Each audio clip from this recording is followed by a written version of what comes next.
Dear students, welcome. I'm your teacher from Ekasiddiki Adarsh Girls High School. Today our subject is English second paper, grammar. What can you see in the picture? From back to present.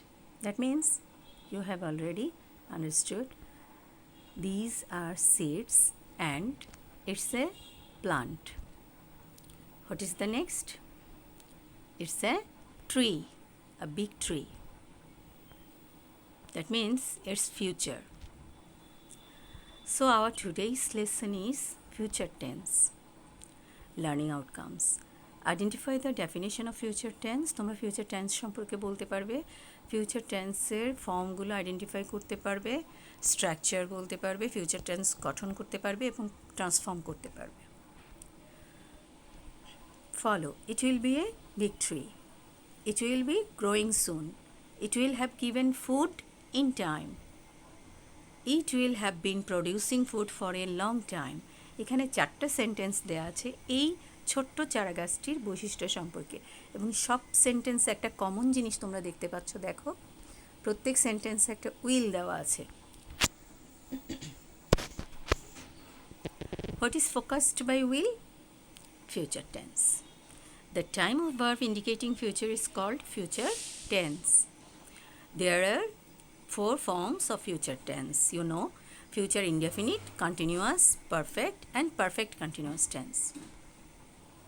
Future indefinite form, structure 1, subject plus will plus verb 1 plus extension.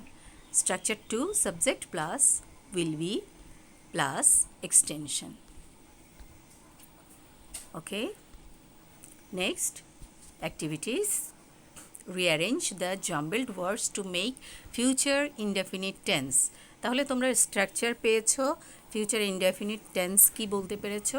তাহলে তোমরা এখান থেকে এই নিচের সেন্টেন্সগুলোকে order করে বা arrange করে future indefinite টেন্সে পরিণত করবে এবং আমাকে পার্সোনাল আইডিতে পাঠিয়ে দেবে।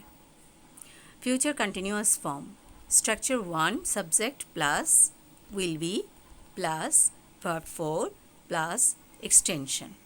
You know that future continuous tense অবশ্যই ভার্বের সাথে আইএনজি যুক্ত হবে, সে কারণে ভার্বের এখানে 4 ফর্মটা লেখা হয়েছে। তার মানে প্রেজেন্ট, পাস্ট পার্টিসিপল ফর্ম, এর পরে আইএনজি যুক্ত ফর্মকেই ভার্বের 4 আকারে তোমাদেরকে এখানে ইন্ডিকেট করা হয়েছে।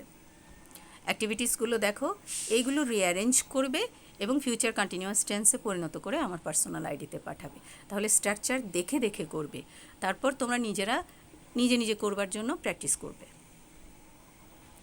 ফিউচার পারফেক্ট টেন্সের ফর্মটা দেখো, structure 1, subject plus will have plus verb 3 plus extension.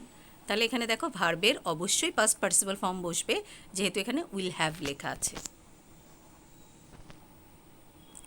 Future perfect continuous টেন্সের স্ট্রাকচারটা দেখো, subject plus will have been plus verb 4, তার মানে আইএনজি যুক্ত ভার্ব এখানে বসাতে হবে, প্লাস এক্সটেনশন। ঠিক এখানেও তোমাদের জন্য কিছু কাজ দেয়া হয়েছে, 4টা সেন্টেন্স দেওয়া হয়েছে এবং ব্রেকেটে লেখা হয়েছে তোমরা কি করবে। এগুলোকে তোমরা যেটা লেখা হয়েছে ইন্ডিকেশন অনুযায়ী করবে এবং আমার কাছে পার্সোনাল আইডিতে পাঠাবে। May Allah bless you all. Thank you.